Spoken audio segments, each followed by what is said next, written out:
আসসালামু আলাইকুম ওয়া রাহমাতুল্লাহি ওয়া বারাকাতুহু। দেশ ও দেশের বাহিরে যে যেখান থেকে আমার এই ভিডিওটি দেখতেছেন, অবশ্যই লাইক, কমেন্ট, শেয়ার করে সকলের কাছে পৌঁছে দেওয়ার সুযোগ করে দেবেন ইনশাআল্লাহ। আজকের বিষয় হচ্ছে জুমার দিনের বিশেষ ফজিলত ও আমল সমূহ। নাহমাদুহু ওয়া নুসাল্লি আলা রাসূলিল কারীম, আম্মা বা'দ, ফাআউযু বিল্লাহি মিনাশ শাইতানির রাজীম। বিসমিল্লাহির রহমানির রহিম। يا أيها الذين آمنوا إذا نودي للصلاة من يوم الجمعة فاسعوا إلى ذكر الله وذروا البيع صدق الله العظيم। আজকে সবাই জানেন, আজকে হচ্ছে পবিত্র জুমার দিন, অনেক গুরুত্বপূর্ণ একটি দিন। যেই দিনটির মধ্যে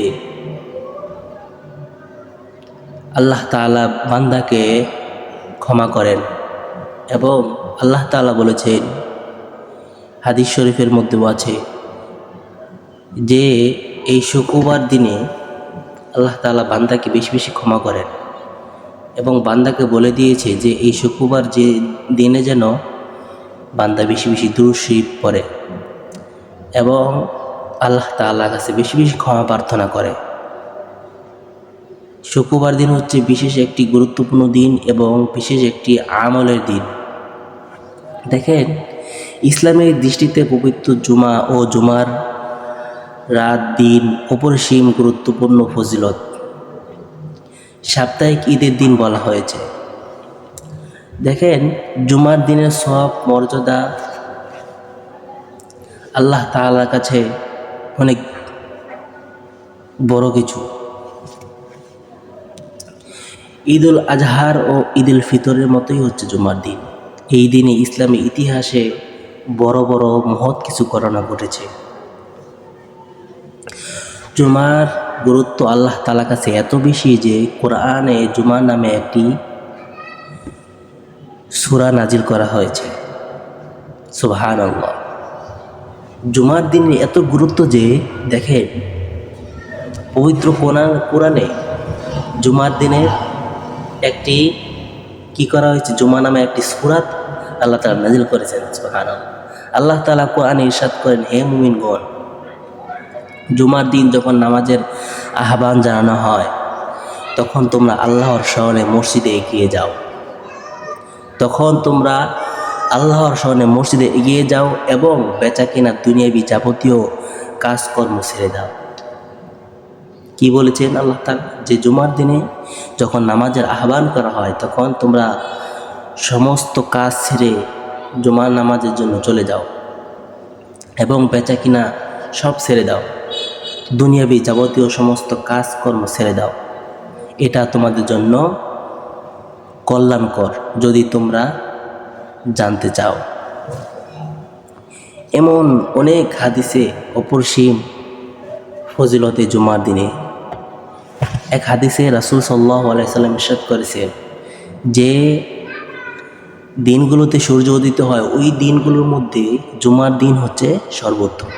হাদিসটা আপনাদের আবার বুঝিয়ে দিচ্ছি, যে দিনগুলোর মধ্যে সূর্য উদিত হয় সেই দিনগুলোর মধ্যে সবচেয়ে উত্তম দিন হচ্ছে জুমার দিন। সুবহানাল্লাহ বলেন।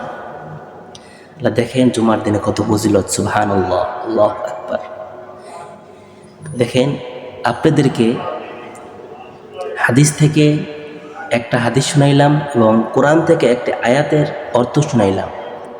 কোরআনের মধ্যে আল্লাহ তাআলা কি বলেছেন, যে জুমার দিনের সমস্ত কাজকর্ম, সমস্ত বেচাকিনা, সমস্ত দুনিয়াবি যা কিছু আছে, জুমার দিন নামাজে যখন আহ্বান করা হয় তখন তোমরা সমস্ত কাজকর্ম ছেড়ে দিয়ে নামাজে চলে যাও যদি তোমরা কল্যাণময়কর হতে চাও।